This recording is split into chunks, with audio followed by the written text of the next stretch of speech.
படிப்படியாக முன்னுக்கு வந்து நீங்கள் உங்கள் இந்திய தமிழ் மக்களுக்கு வழங்கிய முதல் படம் 16 வயது நிலை. வழக்கமா படம் எடுக்கிறவங்க எந்த ஃபார்முலா நல்லா ஒர்க் பண்ணுது அப்படின்னு சொல்லி பார்த்து அதே மாதிரி எடுப்பாங்க. நீங்க அப்படி இல்லாம உங்களோட முதல் படைப்பையே ஒரு வித்தியாசமான படைப்பாக, ஒரு இளம் காதலி ஹீரோ சப்பானி, ஒரு அழுக்கு ட்ரெஸ் போட்டுட்டு படம் முழுக்க போயிட்டு இருக்க ஒரு சப்பானி, ஒரு கனவு சீன் இல்லாத ஒரு ரவுடி பரட்டத்தலை, இப்படி ஒரு வித்தியாசமான கதாபாத்திரங்களை உருவாக்கி உங்கள் முதல் படத்திலே தனித்து நின்றீர்கள். இந்த கதை எப்படி உருவானது அப்படின்னு சொல்றீங்களா? என்னுடைய பின்புலம் மிக ஒரு சாதாரண ஒரு இடத்திலிருந்து முளைத்து வந்திருந்தா கூட வித்துகள் வீரியமாக இருக்கும் பொழுது அது விருட்சமாக வளர்ந்தோம். அதுபோல என்னுடைய சின்ன வயசிலிருந்து ஏற்பட்ட பாதிப்பு, பொதுவாக நான் சினிமா பார்க்கும்போது அது ஒரு மிகைப்படுத்தப்பட்ட ஏதோ ஒரு சொர்க்கலோகத்தில் ஏதோ தேவதைகள் வந்து போவது மாதிரி சினிமாங்கிறது ஒரு காலகட்டத்தில் இருந்தது. அதுக்கப்புறம் நான் அது மேல் ஒரு ஈர்ப்பு வந்ததுக்கான காரணங்கள் உண்டு.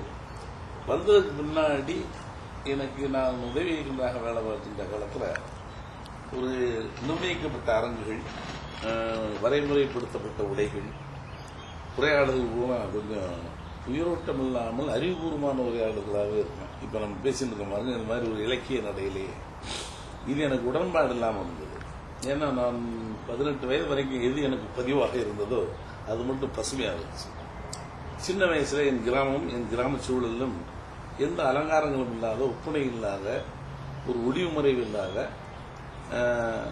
ஒரு உண்மை யதார்த்தம் இருக்கு. அந்த யதார்த்தம் திரைகளில் இல்லைங்கிற ஒரு கவலை இருந்தது. அதனால முதல் படம் பண்ணும்போது எங்கள் ஊர்ல பெண்கள்லாம் ஒரு 16 வயதிலேயே ஒரு கனவு காண ஆரம்பிச்சிருவாங்க. பையங்க 18 இருந்து 21 வயசு கனவுல தான் இருக்கும். எங்க ஊர்லயும் அப்படிதாங்க. எல்லா இடங்களும் இருக்கு. இருந்தாலும் கூட கனவு காண்றவங்கள ரொம்ப ஒப்பனையை அதிகப்படுத்தி காட்டுவதில்லை. ஒரு 14 வயதில் நான் படம் பண்ற காலத்தில் எனக்கு அரங்குகள் வேலை பார்க்கும்போது இந்த பெயிண்ட் செட்டில் அடிச்ச பெயிண்ட் வாடை எனக்கு பிடிக்காது. அது ஒரு லைட்ஸ் ஆஃப் ஃபேன், இந்த ஃபேன் ஆஃப் ஆகி ஒரு நிசப்தம். இந்த நிசப்தத்தில் ஒடிக்கலாம்னு இந்த பர்ஃபியூம் வாசம் மட்டும் தான் நம்ம ஆர்டிஸ்ட்லேன்னு ஒரு 20 அடி 30 அடி தூரத்தில் தான் நம்ம நின்று, ஈவன் டெக்னீஷியன் கூட அவங்க தனியாக ஏதோ தேவதூதர்கள் மாதிரி உட்கார்ந்துருப்பாங்க. பெரிய பெரிய நடிகர்கள் நாம உதவியாக எங்கேயும் ஒதுங்கி நிற்க வேண்டியது. அவர்களுக்கு ஒரு பிரத்யேகமாக ஏதோ பவர் இருக்க மாதிரி ஒரு கிரியேஷன், இதெல்லாம் எனக்கு உடம்பட முடியல.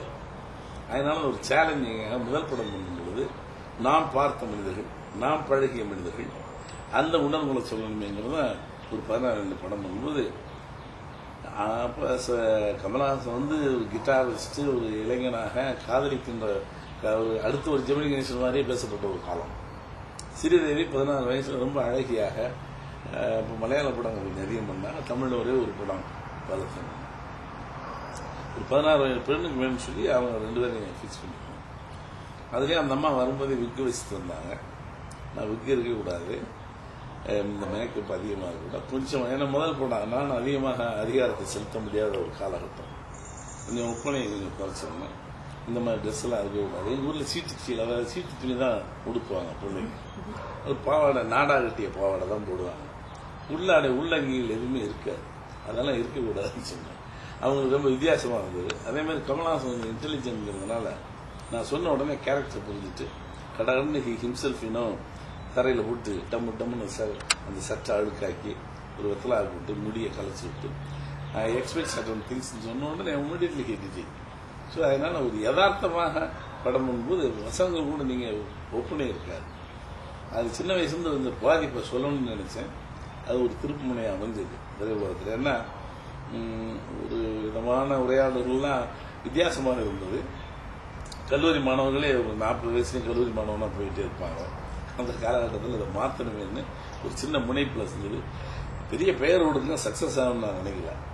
பெரிய பேர் கொடுங்க, இதோட விட நம்ம பண்ணிட்டு வந்து ஊருக்கு போயிடலாமோட நினைச்சேன். பட் லக்கிலி கமர்ஷியலாக அது ரொம்ப ஹிட் ஆகி ஜனங்க மத்தியில் ஒரு பெண்ணுக்கான கனவு. எங்கள் ஊரில் பெண்ணுக்கு, சின்ன பெண்ணுக்கு டவுன் மாப்பிள்ள வேணும்னு நினைப்பாங்க. யாராவது ஊரில் சூட்டு கோட்டு மாப்பிள்ள போட்டால் வந்தால் உனக்கெல்லாம் பொறுமையாக இருக்கும். பக்கத்து வீட்டுக்காரர் சொன்னால் அந்த கனவுலேயே இருப்பாங்க. இவர் 8ஆம் கிளாஸ் படிக்கிறது ஏதோ ஒரு யூனிவர்சிட்டியில் படித்த மாதிரி ஃபீலிங் அந்த காலம். நான் 8th பாஸ் பண்ணிட்டேன். ஸோ சின்ன சின்ன கனவுகள் அது பெரிதாக அவர்களுக்கு இருக்கும் பொழுது அதை சொல்லி அதனால் எவ்வளவு பாதிக்கப்படுகிறது வாழ்க்கைன்னு சொன்னாலும் பண்ணாங்க. ரொம்ப இனிய விளக்கங்க. இன்ஃபேக்ட் யதார்த்தமான படங்களை தமிழ் திரையுலகிற்கு நீங்க வழங்கி அது உங்களுக்கு ஒரு மட்டும் திருப்பு முனையா இல்லாம தமிழ் திரையுலகுக்கே ஒரு புது ஆரம்பமாக அமைஞ்சது 16 வயது நிலை. அதுக்கப்புறம் தொடர்ந்து நீங்க கிழக்கே போகும் ரயில் பண்ணீங்க.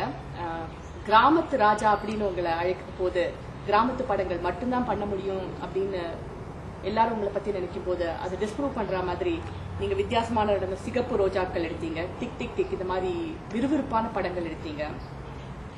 தொடர்ந்து தினசரி வாழ்க்கைய ஞாபகப்படுத்துற மாதிரி நிழல்கள் படம் எடுத்தீங்க. இன்னும் கண்ணே இல்லாத ஒரு ஹீரோ, அறிமுகம் இல்லாத ஒரு ஹீரோவை வச்சு காதல் ஓவியம் படம் எடுத்தீங்க. இப்படி சொல்லிட்டே போகலாம். நீங்க வித்தியாசமான படங்கள் எடுத்தீங்க. இதுல என்ன ஒரு காமன் ஃபேக்டர் இருக்கு அப்படின்னு நீங்க தொடர்ந்து பாத்தீங்கன்னா ஒரு காமன் ஃபேக்டரே இல்லாம வித்தியாசம் தான் உங்களுடைய முத்திரை அப்படிங்கிற மாதிரி நீங்க படம் எடுத்தீங்க. இந்த அளவுக்கு ஒவ்வொரு படத்தையும் வித்தியாசமா எடுத்து உங்களோட கிராமத்து படம் ஒர்க் ஆயிடுச்சு அதனால அதே மாதிரி எடுக்கணும் அப்படிங்கிற கனவு இல்லாம நீங்க இந்த அளவுக்கு ரிஸ்க் எடுக்கிறதுக்கு உங்களுக்கு எந்த உந்துகோல் இருந்தது அப்படின்னு சொல்றீங்களா? ஒரு படைப்பாளிங்கிறவன் அரசமாவே அரைச்சிக்க முடியாது. ஒரு நல்ல படைப்பாளிங்கிறவன் அவனுக்கு எவ்வளவு ஆங்கிள் இன்னும் வாழ்க்கையில் நம்ம சொல்ல முடியாது, சொல்லாத எவ்வளவு விஷயங்கள். இப்போ கிராமத்திலே கூட நான் மோஸ்ட்லி என்னுடைய படங்கள்ல ஒரு 50% கிராம படங்கள் பண்ணியிருக்கேன். இன்னும் கூட கிராமத்தை நான் முழுமையாக சொல்லலை. அது சொல்ல வேண்டிய எத்தனையோ பகுதிகள் விட்டு போயிருக்கு. ஒன்றை ரிப்பீட் பண்ணும்பொழுது நமக்கு நம்ம வெறுப்படைஞ்சிடும். சாப்பாடு ரொட்டீனா நீங்க சாப்பிட்டுன்னு வேற சாப்பாடு கிடையாதா அப்படின்னு சிந்தனைகள் கூட கொஞ்சம் வித்தியாசப்படும். யோசிக்கும் போது என்னன்னா முதல் படம் முன்பு 14 பண்ணேன். ரெண்டாவது அதுவே எனக்கு ரொம்ப அலங்காரமா சொல்லிவிட்டோமோன்னு நினைக்கும் போது நான் கிழக்கே உரையில் பண்ணேன். அதில் நீங்க அந்த ஒப்பனையும் இருக்காது, மனிதர்கள் ரொம்ப அழகா இருக்க மாட்டாங்க. இன்னுங்க என்ன சிவா அதுல கமலஹாசன் ஸ்ரீதேவியும் ஒரு அழகிய சினிமா நடிகர்களாக அடையாளம் காணப்பட்டவர்கள். ஆனா நான் 2வது படத்தில் போடும்போது ஏதோ வாழ்க்கையில தூண்டி எடுத்த மாதிரி இருக்கும் மனிதர்கள். எனக்கு கிழக்கே உரையில் பார்த்தீங்கன்னா எல்லாம் கருப்பா இருப்பான், இக்கின்னு இருப்பான். எவனுக்கு ஈவன் கதாநாயகிய பாஞ்சாலி ராதிகாவே அழகா இருக்க மாட்டாங்க. ஒரு தப்புன்னு ஒரு இதா இருக்கும். ஒரு பெண்ணுக்கு இதுதான் இலக்கணம். கிராமத்தில் எப்படி வேணாலும் இருப்பாங்க. ரொம்ப எல்லாருமே அழகா இருந்துட்டா அவங்க என்ன கிராமத்துல சொல்லுன்னு இதார்த்தம் சொல்லுவாங்க. அதுல கொஞ்சம் சமூக சீர்திருத்தம் வேணுங்கிறத கொஞ்சம் விடுபட்டு சொல்ல கொஞ்சம் வித்தியாசப்பட்டு சொன்னேன். எல்லாரும் is only fit for village.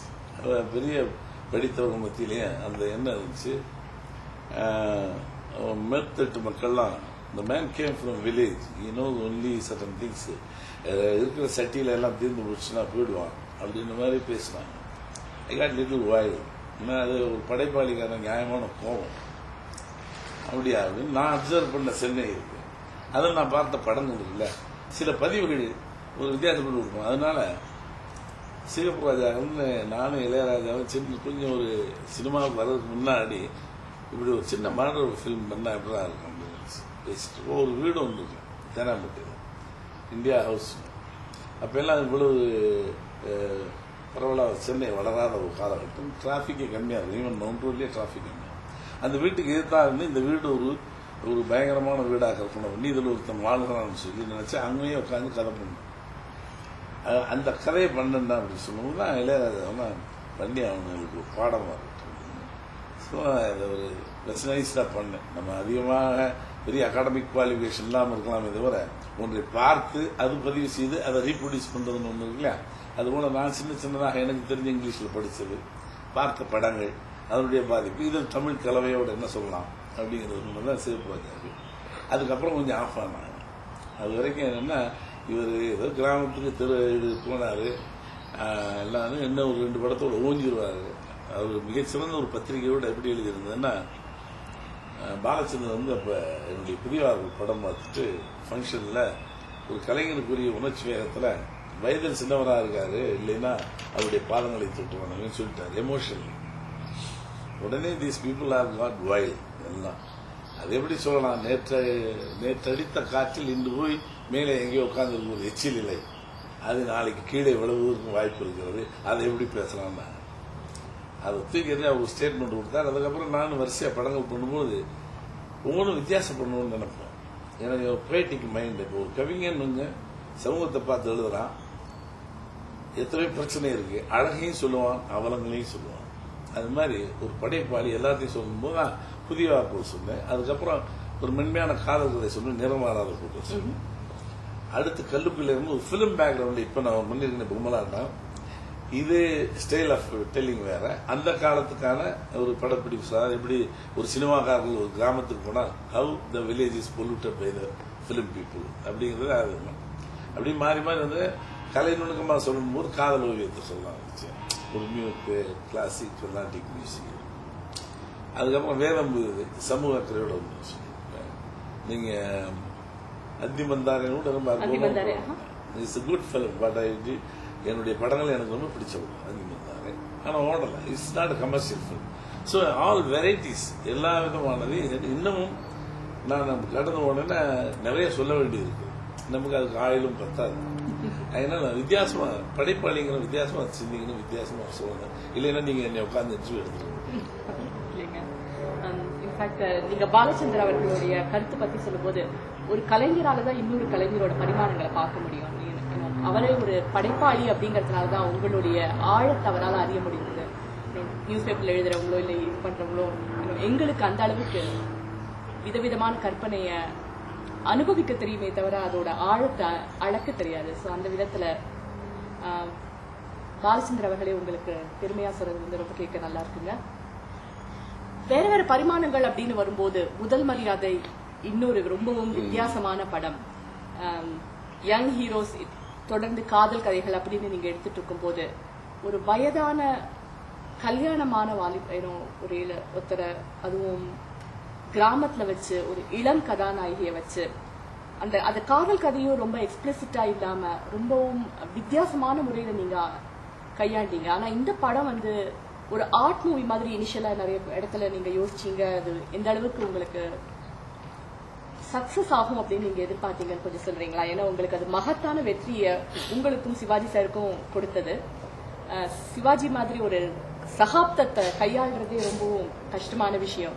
So அவருக்கு நீங்க இந்த வெற்றி படத்தை எப்படி கொடுத்தீங்க? உங்களோட அனுபவம் என்ன அப்படின்னு சொல்றீங்களா? பொதுவாக the love between 16 to 21 16 வயது 21 வர்றதுக்கு காதல் சொல்லலாம். இட் இஸ் இனிஷியல் அட்ராக்ஷனா இருக்கு. அது ஒரு அப்சஷன். அது என்னன்னு சொல்ல முடியாது. அது வந்து ஒரு ஃபேசினேஷன் மாதிரி போய் பட் எல்லா விவரங்களும் தெரிஞ்சதற்கு பின்னால் உணர்வு வருது இல்லையா, அனுபவங்களுக்கு பின்னால அது வந்து அழுத்தமாக நிற்கும். அதுக்கு ஐ டோன்ட் நேம் இட் காதல். அதுக்கு மேலேருந்து தான் நான் சொல்லுவேன். இப்ப முதல் மரியாதையில் சிவாஜிக்கும் ராதா என்ற பெண்ணுக்கு இருக்கிறது it's not a love, it's more than that. We cannot name it. அது பேர் சொல்ல முடியாதுன்னு சொல்லுவேன். அது என்னன்னா voyage between the house to home. ஹவுஸ்ன்னு சொல்றோம், ஹோம் சொல்றோம். ஹவுஸுக்கு ஹோம்லினஸ் இல்லாமல் போயிடும் சில இடங்கள். The man who travel from the house to home, அவனுடைய மனநிலையில் ஒரு கிராமத்தில் ஒரு யதார்த்தமாக பறவைகளோடும் மேகங்களோடும் அங்கே உழவு ஒரு சில பாடல்களோடும் சின்ன அவனுக்கே இனம் தெரியாத ஒரு கலை உள்ளத்தில் ஒரு 40 வயசு 45 வயசுக்கு அவனுக்கு அது தோன்றியது காதலா என்னன்னு சொல்ல தெரியாது. அந்த பெண்ணுக்கு அவன் மேல் ஏற்பட்டது காதலான்னு சொல்ல தெரியாது. காதல்ங்கிறது வேற, அதையும் மீறிய ஒரு விஷயம், தாய்மையை மீறிய ஒரு விஷயம் கூட இட்ஸ் பிட்வீன் 2 பேருக்குள்ள. இது எல்லா மனிதர்களுக்கும் அதை சொல்றது கிடையாது. கல்யாணமானவங்க அத்தனை பேருக்கு ஒரு 40 வயசுக்கு மேல ஒரு சின்ன தாக்கங்கள் வரும். அது என்ன எல்லாருமே என் ஃபோன் பண்ணி சொன்னாங்க, சார் எப்படி என் கதையை எடுத்தீங்களா ஏன் கதையா. So everybody is thinking it that அவங்களுடைய சொந்த கதை மாதிரி நினைக்கிறாங்க. அது கொஞ்சம் மிகப்பெரிய வெற்றி அடைஞ்சதுக்கு காரணம் அதனுடைய பாடல்கள். அந்த சிவாஜி கணேசன் வந்து அவர் இதுவரைக்கும் நடிச்சிருக்காரே தவிர முதல் இதுலயே அவர் வந்து நான் ரொம்ப இது கொண்டாந்துட்டேன். Is like library university. அது என்னன்னா முதல் இதுலயே பூங்காற்று திருமணம் இதுதான் ஃபர்ஸ்ட் எடுத்தேன். முதல் முறை அவர் என்ன பண்ணிட்டார், ஃபுல் மேக்கப் போட்டு விக்கு போட்டு வந்துட்டார். ஐ cannot accept. என்னால் அது விக்கி எடுத்துக்க முடியல. இவருக்கு 30-40 வருஷமா பழகிட்டாரு விக்கி வச்சுன்னு. ஒரு பெரிய லெஜண்ட். நம்ம சின்ன குட்டி பையன். இவர்கிட்ட எப்படி இதை சொல்றதுன்னு தெரியல, முடிச்சுட்டு இல்லை. ஒரு ஷார்ட் எடுக்கலாம்னு எடுத்தேன். அப்பவும் எனக்கு உடம்புட முடியல. பூங்காற்று திரும்புமான்னு புருவத்தை தூக்கிடுவாரு. புருவம் தூக்கிவிடா என்ன எந்த புருவம் இப்ப பாரு அப்படின்னா மறுபடியும் அண்ணே மறுபடியும் நீங்க புருவத்தை தூக்குறீங்க என்ன சொல்ற. இப்போ ரொம்ப சிம்பிளா அவ்வளவுதான். அது ரொம்ப அழுத்தம் கொடுத்தோம்னா அது என்ன பாடி இருக்குமா என்ன நீ நடிக்க வேணாம் கிடையாது. ஆமாம் சரி. அதுக்கப்புறம் நான் ஒரு லைப்ரரி மேடம் என்னை யாரும் கண்ட்ரோல் பண்றதில்லை. நான் உன்கிட்ட நீ இப்போ என்ன வேணும்னு கேட்குறே அதை நான் அதை கொடுக்க முடியும்.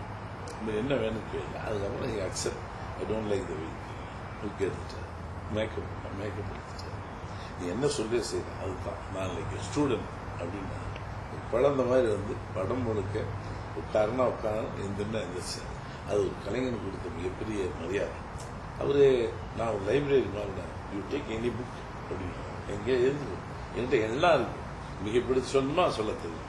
மிக்க வாசிக்கணுமா எனக்கு எல்லாம் தெரியும் ராஜா, நீ என்ன வேணும் வாங்கிக்கணும். அத்தகைய ஒரு ஆற்றல் மிக்க ஒரு கலைஞனை இன்னைக்கு சந்திக்கிறது கூட கஷ்டம். அவர் ஈடுபடுத்ததுனால அது சிறப்பாக வந்தது. அவர் அந்த சோலை புரிஞ்சுட்டார். அந்த இதனுடைய மைய நாடு இதுதான் அப்படிங்கிறத தெளிவாக புரிஞ்சுட்டதுனால படம் முடிஞ்சு கூட அவர் சொன்னார். படம் முடிஞ்சுட்டு பார்க்கும்போது ரிவியூல எல்லாம் எந்திரிச்சு போயிட்டு என்னை தனியாக கூப்பிட்டாரு. எனக்கு என்ன சொல்லுன்னு தெரியல. எப்படி என்ன எதுக்கு எங்க ஷார்ட் வச்சுன்னு இது வரைக்கும் எனக்கு தெரியல. ஏன் வைக்கிறேன்னு கேட்டதில்லை. இப்ப படம் பார்க்குவான்னு தெரியுது. போய் கை எடுக்கிற கால் எடுக்கிறதெல்லாம் எனக்கு முதல்ல புரியலடா. இதுதான் புரியுது. இப்போ ஒரு இன்டர்நேஷனல் கிளாசிக் பிலிம் இது ஓடுமா ஓடாதான்னு தெரியாது. உனக்கு இவ்வளோ வெரி பிக் ஹிஸ்டரி அப்படின்னு சொல்லிட்டு போனாங்க. அங்க அது பெரிய சர்டிஃபிகேட் நினைச்சேன். நிச்சயமாங்க நடிகர் திலகமே ஒரு குழந்தையா நீங்க சொல்றத செஞ்சு ஒரு இயக்குனருக்கு உங்களோட ஸ்தானத்துக்கு மதிப்பு கொடுத்து அவருடைய எக்ஸ்பீரியன்ஸ் விட உங்களோட ஸ்தானத்துக்கு மதிப்பு கொடுத்து பண்ணதுனால அவருக்கு மிக பெரும் வெற்றி கிடைச்சது. அந்த வகையில பாத்தீங்கன்னா நீங்க நடிச்ச பலமுறை நடித்து கமல்ஹாசன், ரஜினிகாந்த், சிவாஜி கணேசன் இவர்களையும் வச்சு எடுத்திருக்கீங்க. பட் உங்களுடைய ஒரு சிறப்பான கான்ட்ரிபியூஷன் என்னன்னா பல பல பல புதிய நடிகர்களையும் நடிகைகளையும் டைரக்டர்ஸையும் இன்ட்ரடியூஸ் பண்ணிருக்கீங்க. ராதா, ராதிகா, ரேவதி, ரதி, 6 நடிகைகள், சுகன்யா, பாண்டியன், ஏன் பாக்யராஜ் அவர்கள், இப்படி பல புதிய முகங்களை நீங்க தமிழ் திரையுலகுக்கு வழங்கியிருக்கீங்க. அவங்களும் இப்போ வெற்றி நடை போட்டுக் கொண்டிருக்கிறார்கள். இன்ஃபேக்ட் ராதிகா அவர்கள் சன் டிவியை தந்தா அவங்க தான் ஆடுறாங்க. சோ அந்த வகையில நீங்க கொண்டு வந்திருக்கீங்க. எங்கேயோ படிச்சேன் நான் இன்டர்நெட்ல, ரதி நீங்க ஒரு ஸ்கூல் பிளேல அவங்க நடிச்சிட்டு இருந்தாங்க. அதுல இருந்து நீங்க கூட்டிட்டு வந்து ஒரு பஞ்சாபி பெண், தமிழ் தெரியாத பெண்ணை நீங்க கண்டுபிடித்து கூட்டிட்டு வந்து நடிக்க வச்சீங்க அப்படின்னு. அந்த வகையில ஒரு ஒரு சாதாரண ஒரு நல்ல பிளேன்னு வரும்போது எல்லாத்துலயுமே ஒரு அழகான நடிகைகள் இருப்பாங்க, நடிகர்கள் இருப்பாங்க. என்ன எதிர்பார்த்து எதை பார்த்து நீங்க இவங்க ஒரு நல்ல நடிகர்களா இருப்பாங்க, நடிகைகளா இருப்பாங்க அப்படின்னு நீங்க எதை எதிர்பார்த்து இவங்களை அறிமுகப்படுத்துறதுக்கு ஒரு மோதிர கையால் குட்டுப்படணும் அப்படின்னு ஆசைப்படுறவங்க உங்க வாசல்ல வீட்டுல நின்றுட்டு இருக்கவங்க பலர் இருப்பாங்க. அதுல நீங்க எப்படி இவங்களை தேர்ந்தெடுத்து கொண்டு வரீங்க அப்படின்னு சொல்றீங்களா? இது வரைக்கும் எனக்கே தோன்றுதான் ஏன் நான் செலக்ட் பண்ணுங்கிறது. ஐ ஃபீல் ஏதோ ஒரு எனக்கு புரியாது. he can do it, she can do it அப்படின்னு எல்லா மனிதர்களும் எல்லாருக்கும் முடியும். உள்வாங்கி ரீப்ரொடியூஸ் பண்றதுங்கிறது கொஞ்சம் பயிற்சி கொடுத்தீங்கன்னா எவரும் பிகம் an artist. இவங்கெல்லாம் யாரும் கிடையாது, பிறப்பிலே யாரும் நடிகர். எனக்கு இந்த கதாபாத்திரத்துக்கு இந்த முகம் தேவைப்பட்டால் போதும், அதுக்கப்புறம் நடிக்கிறாங்களே எனக்கு தெரியாது. இன்ன வரைக்கும் I never ask them to act. நடிச்சு பார்த்து இன்ன வரைக்கும் செலக்ட் பண்ணதே கிடையாது. ரொம்ப ரேர் பீப்புள். ஓகேன்னு சொல்லிட்டு போயிடுவேன். லொக்கேஷன்ல வச்சுதான் தென் அவங்க மோல்டு பண்ணுவாங்க. இப்படி எல்லாருக்கும் அந்த உணர்வு. இப்ப நான் பேசும்போதே அப் அண்ட் டவுன் மேல போய் கீழே வரணும். இது எல்லாராலும் முடியும். இது என்னன்னா கொஞ்சம் பயிற்சி எடுத்துட்டா ஆட்டோமேட்டிக்கா வரும். எல்லா மனிதர்களுக்கும் அவயவங்கள் வசப்படும். அது வந்துட்டா அவன் ஆர்டிஸ்ட். அது கொஞ்சம் மைண்ட் கண்ட்ரோல். அது மாதிரி நான் யார் வேணாலும் நடிக்கலாங்கிற ஒரு பெரிய இது என்ன இன்னும் உதாரணத்துக்கு சொன்ன சைக்கலாஜிக்கலா சின்ன வயசுல I want become an artist. சென்னைக்கு வந்த உடனே we are unfit for acting அப்படிங்கிறது என்னன்னா ஆக்டிங் வேற, அப்பியரன்ஸ் வேற. இவர்கள் தோற்றப்பொழிவுகள் அதிகமாக எதிர்பார்க்கும் போது நம்ம இட்லியா மூஞ்சி இல்லை முழு அப்படி சிவாஜி சாரே இருந்தார் ஒரு விட எனக்கு அவருக்கு அந்த கான்வர்சேஷன்ல யூ ஆர் வெரி கிரேட் ஆர்டிஸ்டா பாரதி. நம்ம உண்மையை சொன்னேன்னு நீங்க வருத்தப்படுவீங்க. என்ன கேம் டு சென்னை மெட்ராஸ் உங்களை எப்படி பீட் பண்றதுன்னு தான் வந்தேன். வந்த பின்னாடி அவருக்கு ஒரு கோபம் வந்துருச்சு. அப்படியா வந்தேன் அப்புறம் ஏன் மாத்திக்கிட்ட ஒருடைய வந்த பின்னாடி நம்மளுக்கு வேணாம் ஆக்டிங் சரி வராது போடுங்க நம்மளை யாரும் இது பண்ண மாட்டாங்க. உங்க ஊர்ல எல்லாம் நீ கண்ணாடியில மூஞ்சி பார்த்ததே இல்லையா? அப்ப அவர்கிட்ட ஆர்கியூ பண்ணேன். எங்க ஊர்ல கண்ணாடி பார்க்கும்போது கொஞ்சம் அறிவுபூர்வமா இருந்தேன். இங்கிலீஷ் படங்கள் ரொம்ப அதிகமாக பார்ப்பேன். ஆக்டிங் ஃபேஸ் தேவையில்லை, உணர்வும் மொழியை எதுக்கு ஆளுகைக்கு உட்பட்டா போதும் நினைச்சு இங்க வந்த பின்னாடி தானே உங்களை மாதிரி இட்லியா மூஞ்சி வந்து சிரிச்சுவார். அது மாதிரி நடிக்கிறதுக்காக வந்தோம். அதுக்கப்புறம் இன்னைக்கு என்னால் அது நடிக்கிறத காட்டில இயக்குவது பெரிய விஷயம் தானே. யாரை வேணாலும் நடிக்க வைக்கலாம் சேலஞ்ச். என்ன ரிஜெக்ட் பண்ண அந்த காலத்தில் ரிஜெக்ட் பண்றது இல்லை, அவங்களுக்கு அந்த காலகட்டத்துக்கு அப்படி தேவைப்பட்டது. உண்மையான முகங்கள், அழகிய வரைந்த கண்கள். ஸோ நம்ம யதார்த்தமான ஆட்களை ஒத்துக்க மாட்டாங்க. யதார்த்தமா எவன் இருக்கானோ அவன் நெல் அடிக்க வை. ஒரு வீம்பு மனிதனுக்கு ஏற்படல. அது கூட ஒருவேளை அவர்கள் அப்படி நான் இன்ட்ரடியூஸ் பண்ணிருக்கலாமே தெரியல சைக்கலாஜிக்கலா. But anyone can act.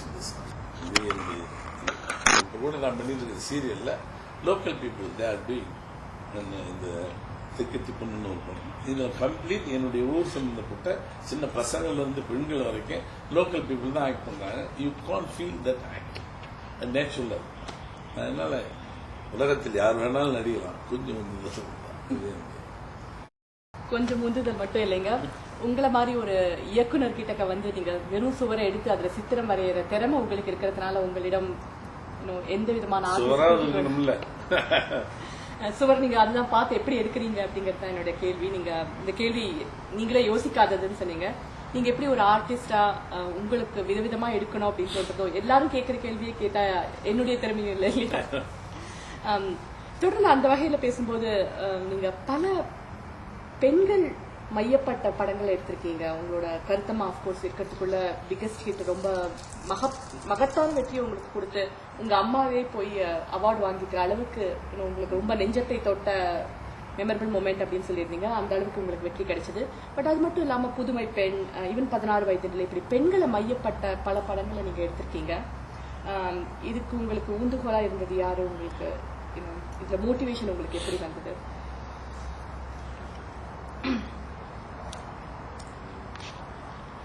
ஒரு கலைஞர் மென்மையா இருக்கும். இல்லைன்னா இப்ப நான் வந்து வெறும் படைப்பாளியா மட்டும் இல்லாமல் இருந்திருந்தால் ஆக்ஷன் பிக்சர்ல போயிருந்திருக்கலாம், இன்னும் வேறு தரப்பட்ட படங்கள் போயிடலாம். I love nature. I love நீ சொல்லக்கூடாது. என்னன்னா அழகு எங்க இருக்கோ அதெல்லாம் ரசிப்பேன். எங்க அம்மாவே நான் ரசிச்சேன். ஏன்னா இதயத்தை ரசிச்சேன். நல்ல மேகங்கள், அருவிகள், பறவைகள், மரங்கள், செடிகள், கொடிகள், பெண்கள், மென்மையான மனதில் போனோம்னா இதுல டிராவல் பண்ண முடியும். மென்மையான உணர்வோடு இருக்கோம்னா சில கதைகளை கொஞ்சம் நுணுக்கமா சொல்ல முடியும். என்னை பொறுத்தளவு ஒரு கவிஞன் மாதிரி எனக்கு நான் கவிஞனா ஒருவேளை எழுத பிடிக்க தெரிஞ்சிருந்து அதுல டிராவல் ஆகியிருந்தால், மொழி என் வசப்பட்டிருந்தால் நான் எழுத்தாளனா இருக்கலாம். அது இல்லாதனால நமக்கு கிடைச்ச மீடியாவில் நான் டிராவல் நான் எதையுமே ரசிகன், நல்ல ரசிகன். அதனால மோஸ்ட்லி பெண்களை வந்து எல்லா விதங்களையும் பார்க்குறேன். எங்க அம்மாவை பார்க்குறேன், என் சகோதரிகளை பார்க்குறேன், எங்க நேசிச்சவங்களை பார்க்குறேன். அவர்களால் நான் பாதிக்கப்பட்டிருக்கேன், என்னால் சிலர் பாதிக்கப்பட்டு இவங்கெல்லாம் பார்க்குறேன். பொதுவாக கொஞ்சம் அவங்க மேல எனக்கு ஈடுபாடு உண்டு. ஒரு தாயாய் இருக்கிறார்கள், அதுக்கப்புறம் அவர்களே ஒரு நல்ல மனைவியா இருக்கா, அதுக்கப்புறம் தாயா இருக்கா, ஒரு தோழியாகவும் இருக்கா, வேலைக்காரியாகவும் இருக்கா. அவங்களுக்கு இருக்க உணவு மாதிரி யாருக்குமே முடியாது. ஸோ பெண்களை இப்படி சொல்றது கொஞ்சம் சப்ரஸ் பண்ணப்பட்டு வச்சிருக்கோம் நம்ம காலத்தில். இப்போ இல்லை, நம்ம கொஞ்சம் அவங்கள டோரை விட்டு பதில் சொல்வதற்கு கூட கதவினுடைய எடுப்பு மொழியாக வந்து சொல்லக்கூடிய அளவுக்கு தான் நம்ம அவங்க வச்சிருந்தோம். இப்போ அதெல்லாம் தாண்டி வந்துட்டாங்க. பட் அவங்களுக்கு பல விதமான உணர்வுகள், அவங்க இல்லைன்னா இயக்கமே கிடையாது. அதெல்லாம் தெரிஞ்சோ தெரியாமல சிவா சக்தின்னு பேர் வச்சோம். இயக்கமே பெண்களை வச்சுதான். கதைகள் சொல்லும் பொழுதே நீங்க பெண் இல்லாம கதை சொல்லவே முடியாது. அதனால மோஸ்ட்லி ஐ அஃபெக்ட் அவங்களுடைய பூமி பெண்ணாக இருக்கட்டும், எல்லா படங்களையும் ரொம்ப மென்மையா சொல்லியிருப்பேன். அவங்களுடைய உணர்வுமா சொல்லியிருப்பேன். கொஞ்சம் அதிகப்படியான பாதிப்பு ஜாஸ்தி பெண்களா, அதனால நான் மையமா வச்சு. ஒரு பெண்ணாக நான் உங்களுடைய இந்த கருத்துக்கு ரொம்ப நன்றி சொல்லணும். ஏன்னா அது வரைக்கும் உங்களுக்கு ஒரு ராஜாவா எந்த கதாபாத்திரம் இருந்தாலும் ஆண்களை மையப்படுத்திய படங்கள், அதுல ஒரு பாட்டு பாடுறதுக்கோ ஒரு டான்ஸ் ஆடுறதுக்கோ ஒரு பெண்கள் வந்துட்டு போற மாதிரி இருந்த பல படங்களுக்கு நடுவில் நீங்க இந்த மாதிரி ஒரு வித்தியாசமான கருத்தோட வந்தது ஒரு பெண்ணா எனக்கு ரொம்ப பெருமைக்குரிய விஷயங்க. ஒரு சமீப காலத்துக்கு வந்தோம்னு வச்சுக்கோங்க, 1977 30 வருடங்களுக்கு முன்னாடி நீங்க எடுத்த 16 வயது நிலைக்கும் இப்ப எடுத்த பொம்மலாட்டத்துக்கும் பாரதிராஜா அவர்கள் எந்த விதத்துல வித்தியாசப்படுறார்? உங்களுடைய கருத்துக்கள் எந்த அளவுக்கு மாறி இருக்கு? இயக்குனரா நீங்க எப்படி வித்தியாசமா நடைபோட்டீங்க அப்படின்னு சொல்றீங்களா?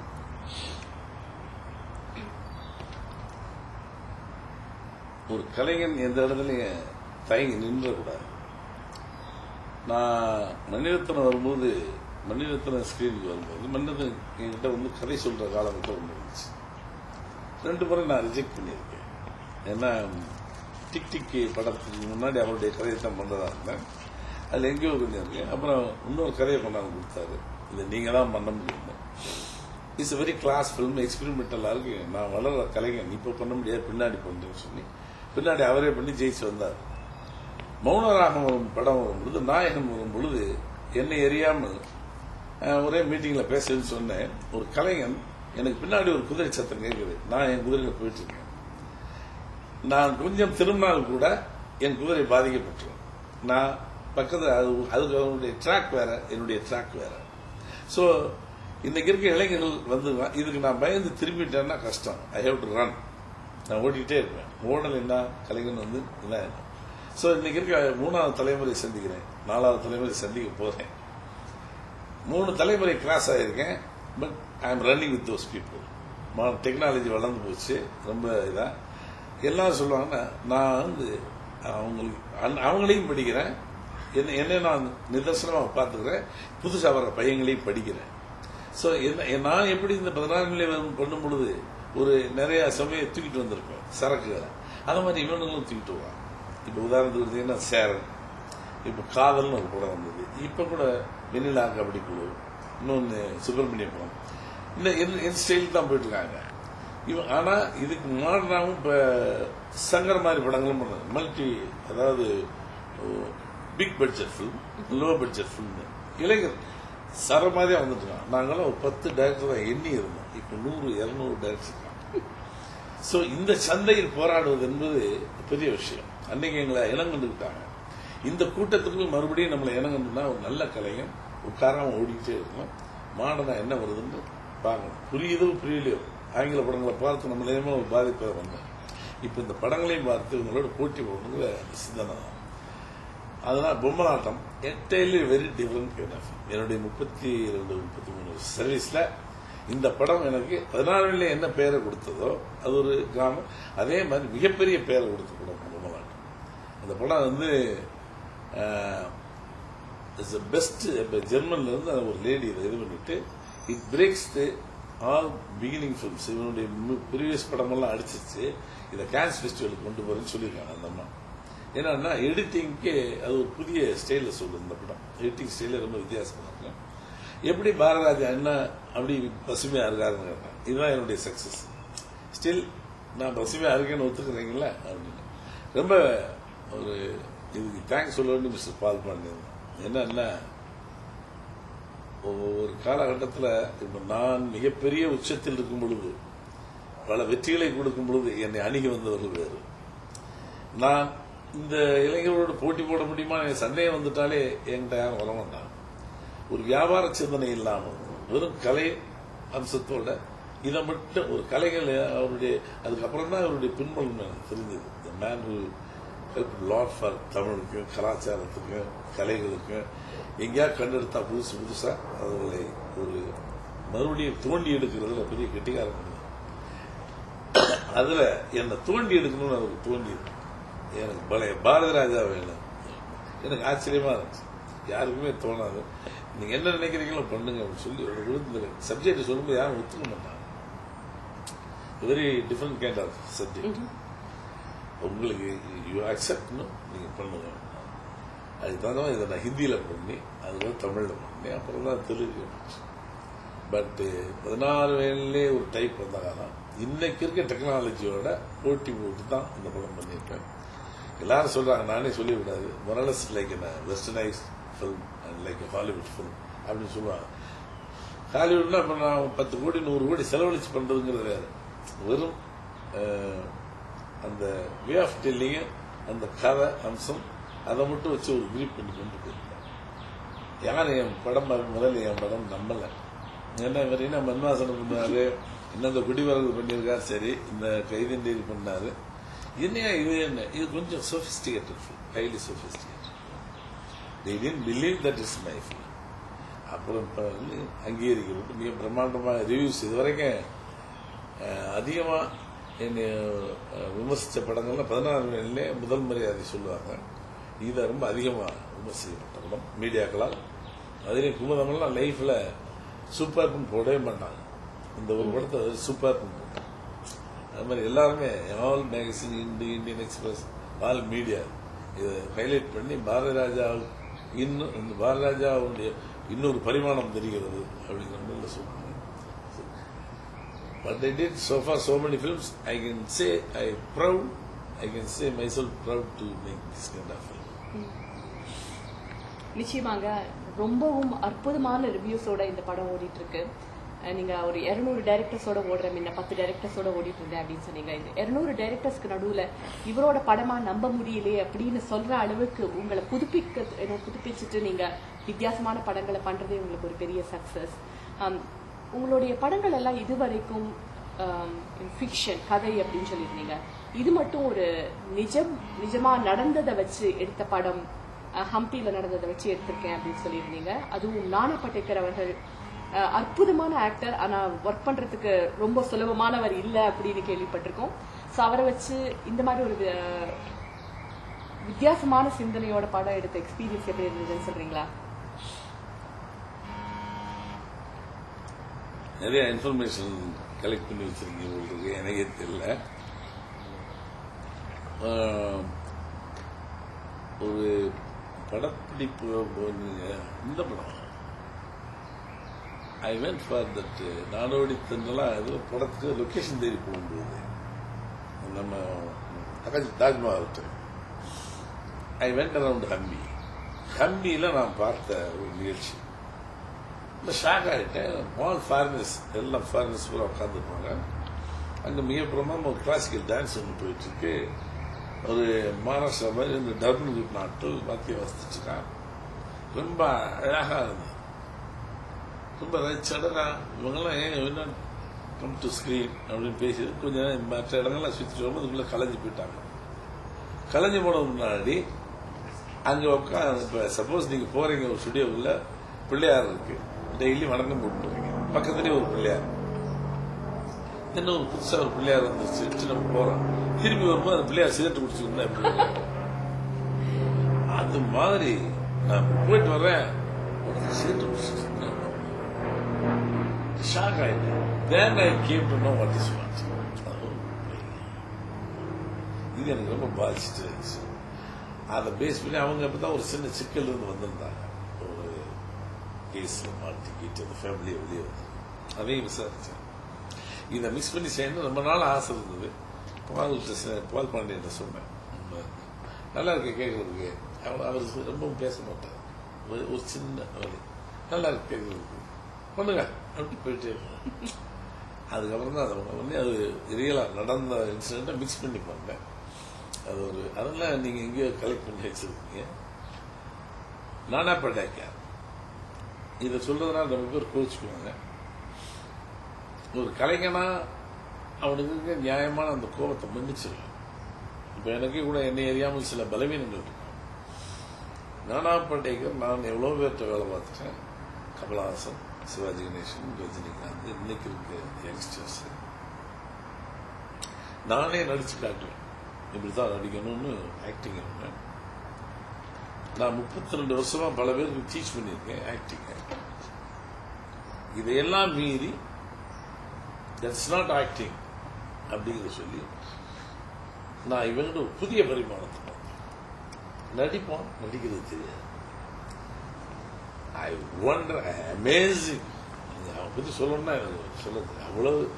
அவருடைய பர்சனல் குணங்களை எல்லாம் ஃபில்டர் பண்ணிட்டு ஒரு கலைஞனா பார்த்தால் இவனுக்கு இணையா இயல்பா நடிச்சு நான் யாரையும் பார்க்கல இது வரைக்கும் தோணுது. சிவாஜி நடிச்சாரு, கமலஹாசன் கமலஹாசன் நடிச்சா நடிக்கிறது தெரியும், நான் நடிச்சா நடிக்கிறது தெரியும். பாருங்க, இப்ப மேல எங்கேயும் அப் அண்ட் டவுன் எக்ஸ்பிரஷனை கொடுத்துட்டே இருப்பேன். ஷட்டில் செட்டில் பண்ணி ஆக்டிங்னே தெரியாம படம் பார்த்தவனுக்கு ஆக்செப்டிங் அவன் கொடுத்தால் ஒரு பெரிய தேசிய விருதே கொடுக்கலாம். அப்பே ஒரு ஆர்டிஸ்ட் நான் அவங்ககிட்ட எல்லாருக்குமே நான் கற்றுக் கொடுத்துருப்பேன். இவங்ககிட்ட நான் கொஞ்சம் கற்றுக்கிட்டேன். ஓஹோ, நான் சிவாஜி எவ்வளவு கண்ட்ரோல் பண்ணேன், அது மாதிரி நம்மளே கண்ட்ரோல் பண்ணணும் கூட இவங்ககிட்ட கற்றுக்கிட்டேன். So such is great artist. உங்களை மாதிரி ஒரு ஆழ்ந்த அனுபவம் உள்ள ஒரு இயக்குனர்கிட்ட இருந்து இந்த மாதிரி பெயர் வருது. அவர் நிஜமாவே அவர் படத்தை போய் பார்த்து அவர் அப்படியே நடிச்சிருக்காரு நீங்க சொல்ற அளவுக்கு அப்படிங்கிற ஒரு உற்சாகம் எனக்கே வருதுங்க. நாளைக்கு டாலஸ்ல இருக்க தமிழ் நேயர்களும் இதே மாதிரி உற்சாகத்தோட வந்து பார்ப்பாங்க அப்படின்னு நம்புறேன். அது மட்டும் இல்லாம இப்படி ஒரு வித்தியாசமான படத்தை உங்களுக்கு எப்படி இஷ்டமோ பண்ணுங்க, உங்களை நம்பி உங்களுடைய திறமைகளை வெளிக்கொண்டு வரணும் அப்படிங்கறதுல எங்களோட லோக்கல் டாலஸ்ல வாழும் தமிழர் பால் பாண்டியன் அவர்கள் ஃபைனான்ஸ் பண்ணி கொண்டு வந்ததுல எங்களுக்கு ரொம்ப மகிழ்ச்சிக்குரிய பெருமைக்குரிய விஷயமும் கூட. இந்த அளவுக்கு படம் வெற்றியா வந்து உங்களுக்கும் நல்ல ரிவ்யூஸை வாங்கி கொடுத்துருக்கு அப்படிங்கறது சந்தோஷம். ஆயிடுச்சு. நாளைக்கு தமிழ் நேயர்கள் எல்லாம் வந்து பார்ப்பாங்க உங்களுடைய படங்கள் எப்படி இருக்குன்னு. கடைசி ஒரு கேள்விங்க, நீங்க சமீபத்துல டைரக்டர்ஸ் அசோசியேஷனுக்கு தலைவரா தேர்ந்தெடுத்திருக்காங்க. இத பத்தி உங்களுக்கு இந்த ஆர்கனைசேஷன்ல என்ன பண்ணணும்? எனக்கு வித்தியாசமான டைரக்டர்ஸ் வராங்க, சில மீட்டிங்ஸ்ல சொல்லியிருக்கீங்க, இப்ப வர டைரக்டர்ஸ் வந்து ஆழ்ந்த கருத்தை விட டைரக்டர் வந்து பண்ணிட்டு போகணும் அப்படின்னு சொல்றாங்க. சோ உங்களுக்கு இந்த அசோசியேஷன்ல என்ன சாதிக்கணும்னு நீங்க விரும்புறீங்க? எனக்கு இது ஒரு பெரிய இதே கிடையாது. ஏன்னா நான் ஏற்கனவே 2 தடவை தலைவராக இருந்திருக்கேன். பட் என்ன ஒரு பலவீனம்னா எல்லா அமைப்புகளுக்கும் ஒரு சங்கம்னு கட்டடம் இருக்கு, இது இருக்கு. இந்த இயக்குநர் சங்கத்துக்கு பெரிய பெரிய ஆட்கள் இருந்தும் கூட இவர்களுக்கு ஒரு இடம் இல்லை. அதை வாங்கி கொடுத்துட்டு போகணும்னு ஒரு பெரிய எனக்கு இது. அது ஒரு இடமா நிர்மாணிச்சு ஒரு லைப்ரரி, ஒரு பெரிய ஹால், ஒரு ஸ்கிரீனிங் தியேட்டர் இதெல்லாம் வச்சு கொடுக்கணும். இன்னைக்கு இருக்கக்கூடிய இளைஞர்கள் வந்து டெக்னாலஜியோட அட்வான்ஸ்மெண்ட் ஹாலிவுட் படங்கள்லாம் போட்டோகிராஃபியில் ரொம்ப வி ஆர் ஸோ அட்வான்ஸ், மியூசிக்ல எவ்ரிதிங். கதை சொல்லுகிற மெத்தடு அது மேலே நாட்டினுடைய பாதிப்பு அதிகமாக இருக்கு. நம்முடைய கதைகள் குறைஞ்சி போயிடுச்சு. படம் பார்த்தால் இது தமிழ் படமா அப்படின்னு நாம லாங்குவேஜ் சொல்லாமே தவிர கல்ச்சரையும் ஒரு பண்பாடும் அதனுடைய ஐடென்டிபிகேஷன் லாஸ் தொலைச்சிட்டு இருக்கும்போது ஒரு சின்னது அது தமிழ் படம் சொல்லித்தான் தெரியுங்கிற மாதிரி இருக்கு. அதனால அதை கொஞ்சம் தவிர்க்கணும் இன்றைய இளைஞர்கள். நமக்குன்னு ஒரு அடையாளம் இருக்கு. அந்த அடையாளம் இல்லாத நம்ம மொழி படங்கள்ங்கிறது சில படங்கள் வரலாம் கமர்ஷியலாக, எல்லாமே அப்படி வரக்கூடாது அப்படிங்கறது அறிவுரையாக அவங்களுக்கு சொல்ல இருக்கிறாங்க. பால்பாண்டியன் அவர்களும் நீங்களும் you have to be proud of your self that you got like Balpandian மாதிரி ஒருத்தர் இருக்கிறது இருக்கே. இந்த தமிழ் அமைப்புகளுக்கே ரொம்ப இது. அவர் ஏதோ எனக்கு படம் பண்ணாத சொன்னேன். இது மட்டும் இல்ல, நல்ல நூல்கள் கண்ட இடம், நல்ல எழுத்தாளர் கண்ட இடம், இன்னொன்னு பழசுகளையெல்லாம் கொண்டு வந்து ஒரு பதிவு மாதிரி பண்றாரு. எனக்கே தெரியாத பழைய பரிமாணங்கள் பல இடங்கள்ல அவர் செஞ்சுட்டு இருக்காரு. தமிழ் சங்கங்களோ நல்ல ஒரு படைப்பாளிகளை கண்டுபிடிக்க சொல்றது, அந்த மாதிரி நிறைய விஷயங்கள் பண்றாரு. ஆனா பண்றது உலகத்துக்கு தெரியாம லோ ப்ரொஃபைல் மற்ற விளம்பரப்படுத்தி செய்வான். அவருக்கு இன்னும் மிகப்பெரிய ஆசை உண்டு. எனக்கு கூட வருத்தம், இவர் நினைவுகள் மிகப்பெரிய அளவுக்கு இதை கொண்டு வரணுமே அப்படின்னு நினைச்சேன். இது உலகமாக ஓரளவுக்கு ஸ்டாண்டர்ட் கொண்டாந்துருக்கேன். இந்த பெருமையில அவருக்கு தான் போய் சேரும். அவருக்கும் என்னுடைய நண்பர் ராஜன் வெரி குட் ஃப்ரெண்ட்ஸ். அவர் இந்த படம் பண்ணி அவருக்கு ஒன்றும் ஆக போறது. ஆனா அவர் ஒரு கலைநயம் தான், நல்ல கவிதை சிந்தனை உண்டு, பாடும் இசை ஞானம் உண்டு, இலக்கிய அறிவு உண்டு, கலை உண்டு, நையாண்டித்தனம் உண்டு, எல்லாம் உள்ளபடிதான் சைலண்டா இருப்பார். அவருடைய அந்த தாக்கம் தான் இப்படி ஒரு படத்தை கொண்டாந்து வந்துச்சிருக்கு. இது மாதிரி நிறைய பண்ணுவார் தமிழுக்கு, நம்பிக்கை இருக்கு. This what ever the credit comes it's good to him. உங்களுக்கு ஒரு படைப்பாளரா இன்னும் என்ன பண்ணணும், இந்த மாதிரி ஒரு படம் பண்ணணும், நான் பண்ணியே ஆகணும் அப்படின்னு ஒரு கனவு இருக்கா? நிறைய கனவுகள், நிறைய கற்பனைகள் தொடர்ந்து வந்துட்டே இருக்கும். பட் இந்த மாதிரி ஒரு படம் பண்ணியே ஆகணும் அப்படிங்கிற ஆசைகள் உங்களுக்கு தொடர்ந்து இருக்கா? என்ன மாதிரி நினைக்கிறீங்க அடுத்த படம்? எனக்கு ரொம்ப நாள் ஆசை. நான் இன்னும் டைரக்ஷன் கார்டு போட்டதே கிடையாது.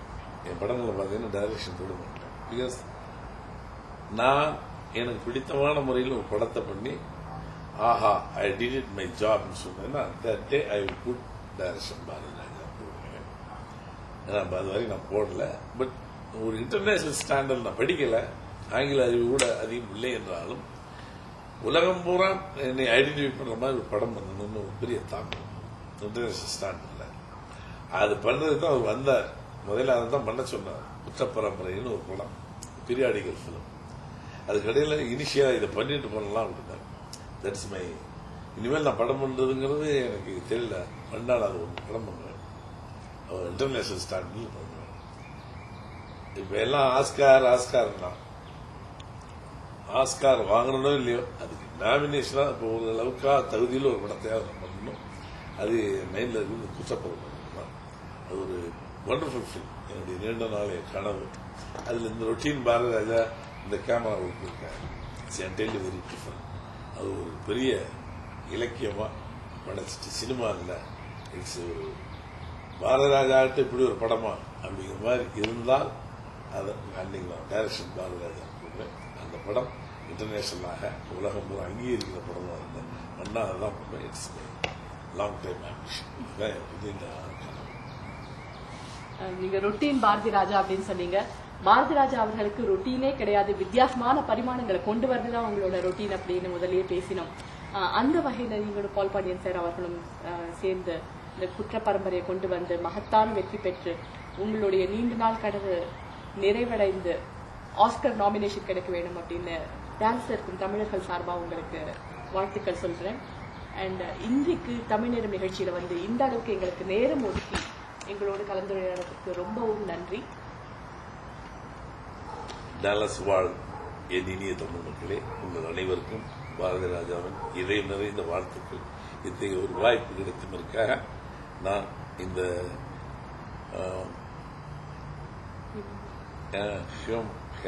ஹேமா மோகன் அவர்களுக்கு நான் நன்றி கூற கடமைப்பட்டிருக்கிறேன். அனைத்து தமிழ் உள்ளங்களுக்கும் என் நன்றியும் வாழ்த்துக்களும்.